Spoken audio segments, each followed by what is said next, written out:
making everything correct. Freedom of speech, do you think, I mean, and then gun rights, where we really do differ. Yeah, absolutely. Yeah. Go ahead and tell me your point of view on gun rights. Very simply, our Second Amendment protects our First Amendment. So you are saying it is for individual protection that it is required. It is for the protection of the First Amendment, for free speech. Yeah, why? It's ultimately against the government. It is so the government cannot be a tyranny against the people, ultimately. That's how it started. Do you think in Europe, government is a tyranny against its people? In UK, the government is a tyranny against its people. Do you think so? I don't think that any government intends to be tyrannical if they're democracy, but they become tyrannical, yes. But in the absence of guns in so many years, do you think the government has had a chance to become tyrannical towards its people any more than in America, in Europe? Yeah, I will say it this way. What happened in Australia with the lockdowns in COVID? Do you know what happened? Okay, so everyone got locked down. They were put in internment camps if they weren't vaccinated. They were quarantined, forced out of their homes.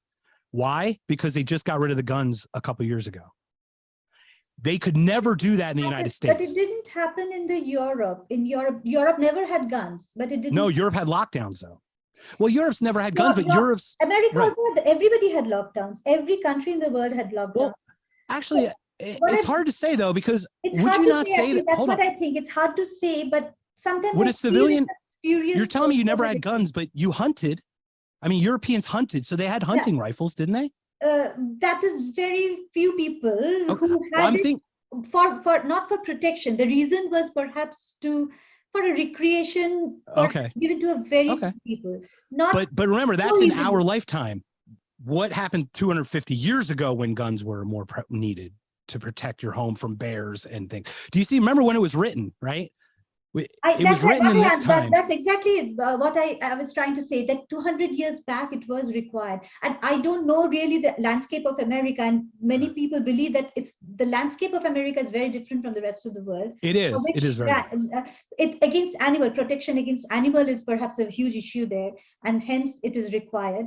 So if the argument is made solely for that, then I can still understand it. Yeah. But what I disagree with is an argument that says that you need to have guns for free speech or against a tyrannical government. That is, and I don't have an answer, but there I feel there's a spurious correlation.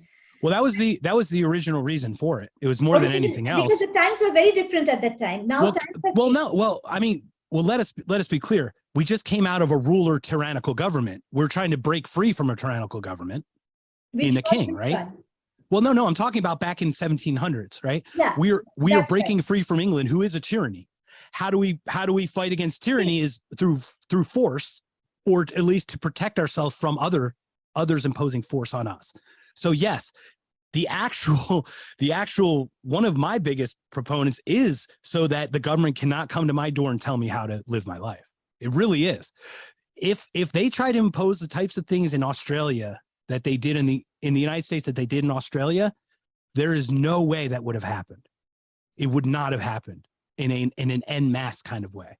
But how many times do people in America actually take up arms against the government to protect themselves? I mean, for the sake of protect. And how many times? But doesn't that also keep the government? How many times has the government gotten out of hand? Not too many times. So that is the thing. What I think is the government, generally there are other checks for the government, not just firearms by people, by ordinary citizens, but there are other checks that make it difficult for a government to become an autocratic, tyrannical thing, which perhaps works in many other places. I don't know that particular thing, why they did in Australia. I've not seen that. But if you see around COVID, there was a lot of autocratic measures that was put in, but it was put in America as well. There were lockdowns all over the world. There were lockdowns, but normally the government have a reason to work in a sensible way for it to function, and that sort of works in many places. Some of them have guns, some of them don't have guns, but I understand, because America never has had a time when they have not had guns, and it had stemmed from the fact that they have to protect themselves. It was to fight back the force of the tyrannical government. That was the original. Now let me ask you this though. Times have changed.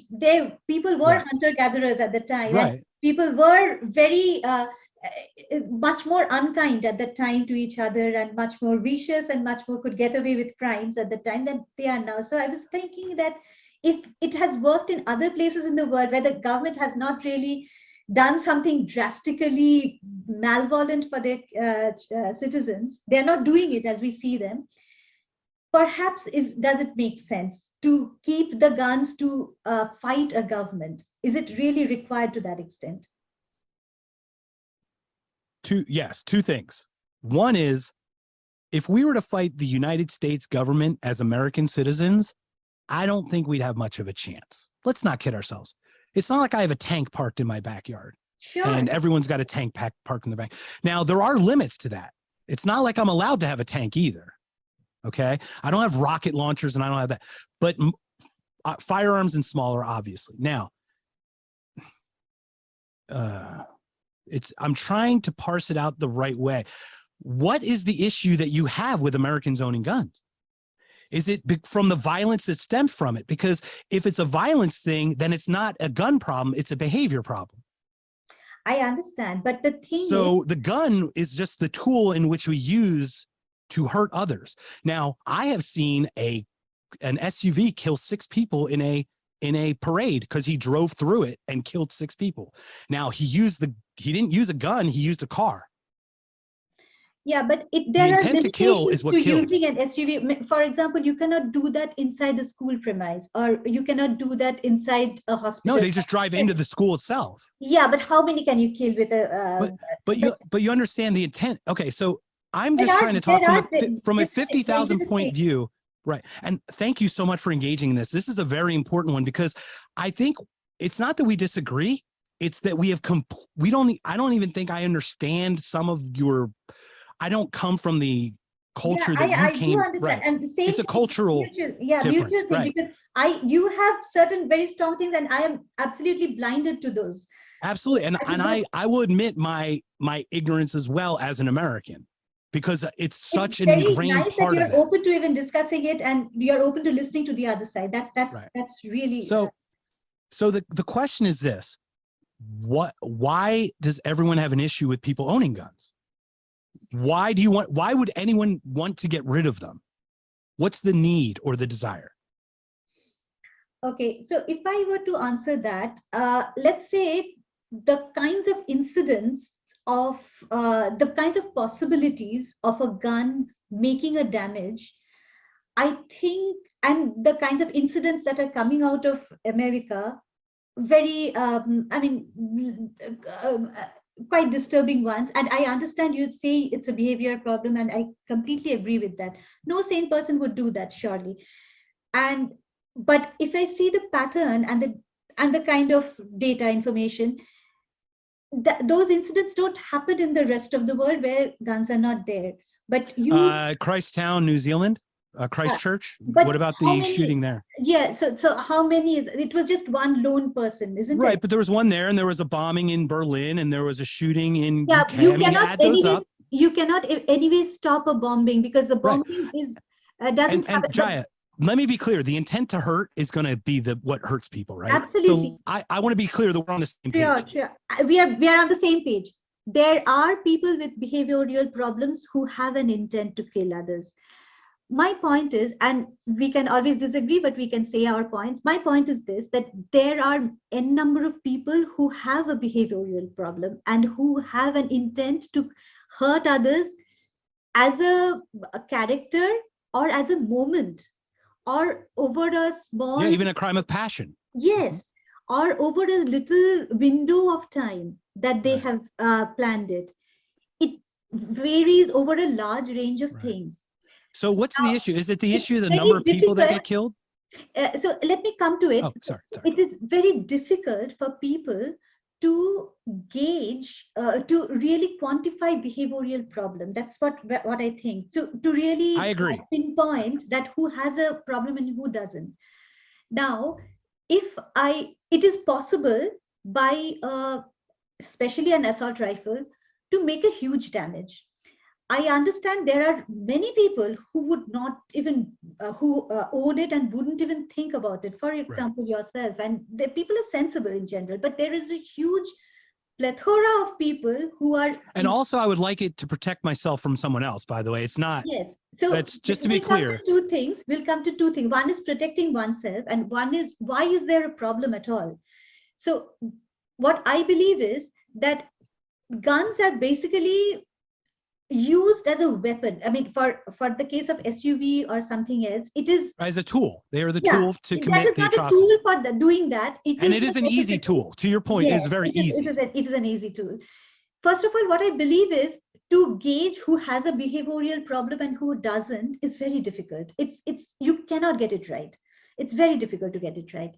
Second, and I think I would even argue to say everyone has a behavioral problem of some sort. And at different we're points human. of time in your life, and at different points it's of time, it's the level of trauma we've lived that really changed. I mean, we've all had different levels, but we've all lived something.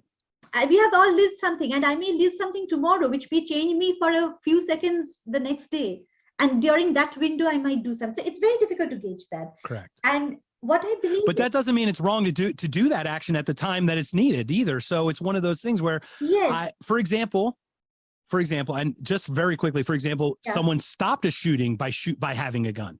Very good, very correct. I mean, that's very correct. Anyway, and once again, I'm sorry, I'm not trying to derail you from. No, that's absolutely correct. I mean, that's what I'm saying, that there are many things.